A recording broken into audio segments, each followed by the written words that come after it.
Le Qatar, un pays si petit qu'on peut le traverser en voiture en seulement 2 heures. Un territoire sans montagne, sans rivière, sans forêt et où la pluie est quasi absente. Une nation qui, à première vue, ne semble avoir aucun atout. Et pourtant, cette petite péninsule du Moyen-Orient est devenue l'un des pays les plus influents, les plus riches et les plus commentés de toute la planète. Ici, les faucons possèdent leur propre passeport. Des robots font la course sur des dromadaires à pleine vitesse pendant que leurs dresseurs les poursuivent à bord de jeeps. Un énorme ours en peluche trône au milieu du meilleur aéroport du monde et personne n'y trouve rien à redire. Une seule compagnie aérienne, issue de ce minuscule pays, a été élue meilleure du monde à 9 reprises. Le Qatar ne devrait pas exister tel qu'il est, et pourtant, il existe. Aujourd'hui, nous allons découvrir 20 faits incroyables sur le Qatar qui vont vous laisser complètement stupéfait. C'est parti. Premier fait, le Qatar est le 2e pays le plus plat de la planète. Le Qatar est plat. Pas juste un peu, mais réellement, presque parfaitement plat. Il se classe juste après les Maldives. Le point culminant du pays atteint à peine 103 mètres au-dessus du niveau de la mer. C'est à peine une colline. Peu importe la direction, le terrain s'étend, complètement horizontal à perte de vue.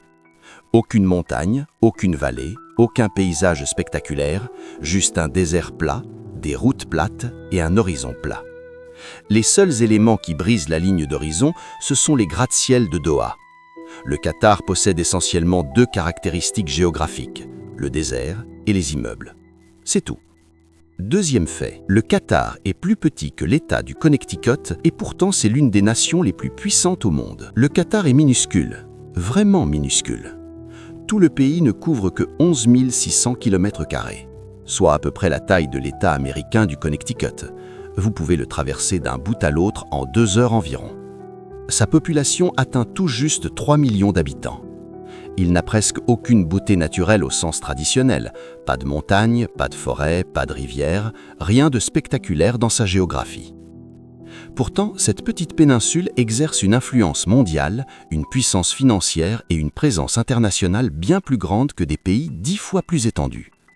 Le Qatar possède des quartiers entiers de Londres. Il contrôle la 3e plus grande réserve de gaz au monde. Il a organisé un mondial de FIFA. Un petit pays, un impact énorme. Troisième fait, les hommes sont 3 fois plus nombreux que les femmes au Qatar, ce qui en fait l'un des pays les plus déséquilibrés en termes de genre. Pour chaque femme vivant au Qatar, il y a environ 3 hommes, un rapport de 3 à 1. La raison est simple, la majorité de la main-d'œuvre étrangère, ouvriers du bâtiment, travailleurs manuels, employés des services, est principalement masculine. Des centaines de milliers d'hommes venus d'Asie du Sud ont construit les gratte-ciel, les stades et les autoroutes du Qatar et y sont restés pour travailler. Ce déséquilibre est l'un des plus extrêmes au monde. Dans certaines régions, le ratio est encore plus élevé. Un pays où la population est massivement masculine simplement à cause de ceux qui ont été amenés pour le construire. Quatrième fait, le Qatar a bâti un stade pour la Coupe du Monde entièrement à partir de conteneurs maritimes, puis l'a démonté et expédié dans un autre pays. Pour la Coupe du Monde 2022, le Qatar a bâti 9 nouveaux stades. La plupart étaient permanents et exceptionnels, mais l'un d'eux, le stade 974, était totalement unique. Il a été construit avec 974 conteneurs en acier réutilisés, empilés et assemblés pour former un stade de 40 000 places parfaitement fonctionnel. Après la compétition, l'intégralité du stade a été démontée pièce par pièce. Les conteneurs ont été dévissés, chargés sur des navires et envoyés vers des pays en développement où ils seront réassemblés pour créer de nouvelles infrastructures sportives. Un stade de 40 000 places fabriqué avec des conteneurs, démontés et expédiés à travers le monde après usage. Le Qatar a organisé un mondial, puis a offert le stade comme un cadeau. Un niveau d'ambition et de créativité que personne d'autre n'a jamais tenté. Cinquième fait. Les faucons au Qatar ont leur propre passeport et voyagent en cabine, assis à côté de leur propriétaire. La fauconnerie n'est pas juste un passe-temps au Qatar, c'est un mode de vie. Les faucons sont traités avec autant d'attention et de respect que les membres de la famille. Quand les fauconniers qataris voyagent avec leurs oiseaux, ils ne les mettent pas en soute. Les faucons volent en cabine passager, installés à côté de leur maître comme une personne. Le Qatar divulgue même des passeports officiels pour les faucons. de véritables documents gouvernementaux avec la photo de l'oiseau, son espèce, son numéro de puce électronique et les coordonnées du propriétaire. Ces passeports sont acceptés dans les aéroports et aux postes de frontières de toute la région. Un faucon avec son propre passeport installé en classe business dans un avion. Voilà le Qatar en une phrase. 6e fait. Le Qatar possède plus de biens immobiliers à Londres que le maire de Londres. Le Qatar est l'un des plus grands propriétaires de la capitale britannique. Et quand on dit grand, c'est plus grand que le bureau du maire de Londres lui-même. La famille royale qatari et les fonds d'investissement publics possèdent une quantité extraordinaire de biens immobiliers de premier choix à Londres. La Shard, le gratte-ciel le plus emblématique de Londres, est majoritairement détenu par le Qatar. Harrods, le grand magasin le plus célèbre du monde, appartient au Qatar. Le village olympique des Jeux de Londres 2012, de vastes parties de Canary Wharf, la caserne de Chelsea, la liste est longue. Le Qatar a discrètement acheté certains des biens les plus précieux et les plus iconiques de Londres. Un petit pays du Golfe possède davantage de la capitale britannique que ceux qui la dirigent. 7e fait. L'aéroport du Qatar abrite un immense ours en peluche avec une lampe sur la tête, installé au milieu du terminal. L'aéroport international Hamad de Doha est régulièrement élu l'un des meilleurs aéroports du monde. Il est magnifique, sol en marbre, architecture incroyable, salon d'exception, un jardin intérieur et en plein milieu trône un gigantesque ours en peluche. Une énorme sculpture en bronze représentant un ours tenant une lampe au-dessus de sa tête. Elle s'appelle Lampe Bear, créée par l'artiste suisse Urs Fischer. Elle se trouve au cœur de l'un des aéroports les plus fréquentés et les plus luxueux de la planète. Et personne ne peut vraiment expliquer pourquoi elle est là. C'est bizarre, c'est brillant, c'est totalement déplacé. Et c'est devenu l'un des objets les plus photographiés du Moyen-Orient tout entier. 8e fait. Des robots font la course sur des dromadaires à pleine vitesse au Qatar pendant que leurs dresseurs les poursuivent en jeep et les contrôlent à distance. La course de dromadaires est l'un des sports les plus appréciés au Qatar. Pendant des siècles, on utilisait de jeunes enfants comme jockeys parce qu'ils étaient assez légers. Cette pratique a fini par être interdite. Le Qatar a alors remplacé les enfants par des robots. De minuscules robots humanoïdes attachés sur le dos du chameau, avec des bras mécaniques tenant les rênes et de petites cravaches fixées. Les dresseurs longent la piste en jeep à pleine vitesse, contrôlant les robots à distance par radio. Les chameaux courent, les robots rebondissent sur leur dos et les dresseurs les accompagnent en criant des instructions dans leur télécommande. Des millions de dollars sont misés chaque saison. Des jockeys robots sur des chameaux, seulement au Qatar. 9e fait. Le Qatar contrôle la 3e plus grande réserve de gaz naturel au monde. Le Qatar repose sur le Northfield, le plus grand gisement de gaz naturel jamais découvert sur Terre. Il est si vaste qu'il s'étend sous la mer jusqu'aux eaux iraniennes, où Viran l'appelle South Pars. Le Qatar détient la 3e plus grande réserve prouvée de gaz naturel au monde. Chaque année, il liquéfie ce gaz et l'expédie vers l'Europe, l'Asie et au-delà, faisant de lui l'un des fournisseurs d'énergie les plus importants de la planète. Et en ce moment même, ce gaz est au cœur d'une crise énergétique mondiale. Avec le détroit d'Ormuz perturbé et le gaz iranien hors ligne, le monde entier se tourne désespérément vers les réserves qataries pour combler le vide. Un tout petit pays qui contrôle une ressource dont le monde entier a besoin, maintenant. 11e fait. Le Qatar a construit une île artificielle entière en forme de collier de perles. Avant le pétrole et le gaz, le Qatar était une nation de plongeurs de perles. Les hommes partaient en mer pendant des mois, récoltant des huîtres au fond de l'eau pour trouver des perles. C'était dangereux, épuisant et à peine suffisant pour survivre. Puis, le pétrole a été découvert et la plongée aux perles est devenue de l'histoire. Décennies plus tard, le Qatar a décidé d'honorer ce passé de la manière la plus spectaculaire possible. Il a dragué du sable au fond de la mer et construit une île entièrement artificielle en forme de chapelet de perles. On l'appelle The Pearl Qatar. Elle est bâtie exactement au-dessus des mêmes anciens sites de plongée où les hommes risquaient leur vie pour une poignée de gemmes. Aujourd'hui, elle abrite des appartements de luxe, des hôtels 5 étoiles, des boutiques de créateurs et des marinas remplis de super-yachts. De la plongée aux perles aux super-yachts au même endroit. Toute l'histoire du Qatar en une seule île. 11e fait, le Qatar possède un marché entièrement dédié à l'achat et à la vente de faucons, où un seul oiseau peut se vendre plus d'1 million de dollars. Au cœur de Doha se trouve un marché appelé le souk des faucons. Et il fait exactement ce que son nom indique.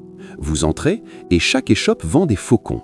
Des oiseaux de chasse dressés, perchés sur des supports en bois, coiffés de capuchons de cuir sur les yeux, attendant d'être achetés ou vendus.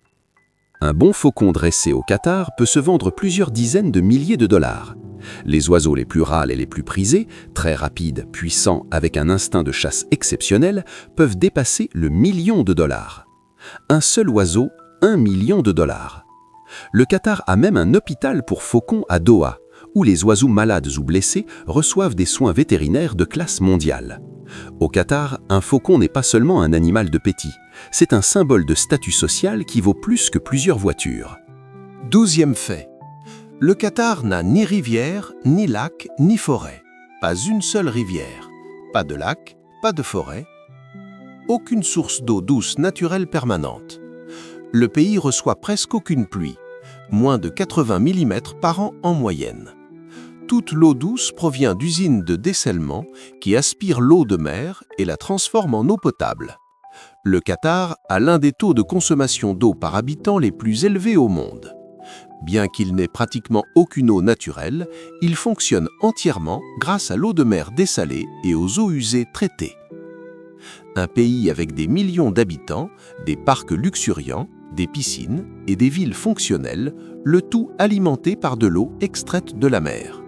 Sans dessalement, le Qatar serait tout simplement à sec. 13e fait, seulement 12% des personnes vivant au Qatar sont réellement qataris. En vous promenant dans Doha, vous entendrez simultanément de l'hindi, du tagalog, de l'anglais, du népalais, de l'arabe et des dizaines d'autres langues. Parce que seulement 12% des habitants du Qatar y sont nés. Les 88% restants viennent d'ailleurs: Inde, Bangladesh, Népal, Philippines, Pakistan, Égypte, pays occidentaux. Le Qatar a attiré des travailleurs et des résidents de plus de 120 nationalités différentes. Le pays s'est essentiellement construit avec la main-d'œuvre du monde entier. Pourtant, quelle que soit la durée de votre séjour, vous ne pouvez pas devenir qatari. Pas de citoyenneté pour les étrangers, peu importe le nombre d'années passées sur place. Le Qatar est construit par le monde, mais n'appartient à presque personne de ceux qui y vivent réellement. 14e fait. Faire le plein d'essence au Qatar coûte moins cher que d'acheter 2 cafés chez Starbucks. L'essence au Qatar est extraordinairement bon marché, un prix si bas qu'il semble irréel. Remplir le réservoir d'un gros SUV au Qatar coûte moins cher que 2 lattés chez Starbucks. Le gouvernement subventionne massivement les prix du carburant car le pays repose sur l'un des plus grands gisements d'hydrocarbures de la planète. Pourquoi payer le plein tarif quand on nage littéralement dedans? À titre de comparaison, remplir la même voiture au Royaume-Uni coûterait 5 à 6 fois plus cher. En Allemagne, encore plus.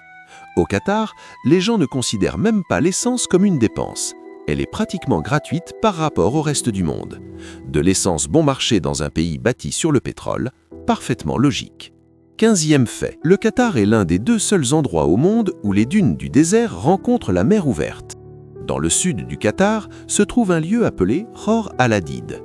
Les habitants l'appellent la mer intérieure, et c'est l'un des endroits les plus spectaculaires de la planète.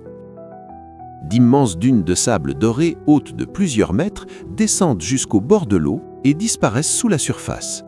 Le désert et l'océan se rencontrent au même endroit, au même moment. Le Qatar est l'un des 2 seuls endroits au monde où ce phénomène se produit. L'autre est la Namibie, en Afrique australe. La zone est une réserve naturelle protégée.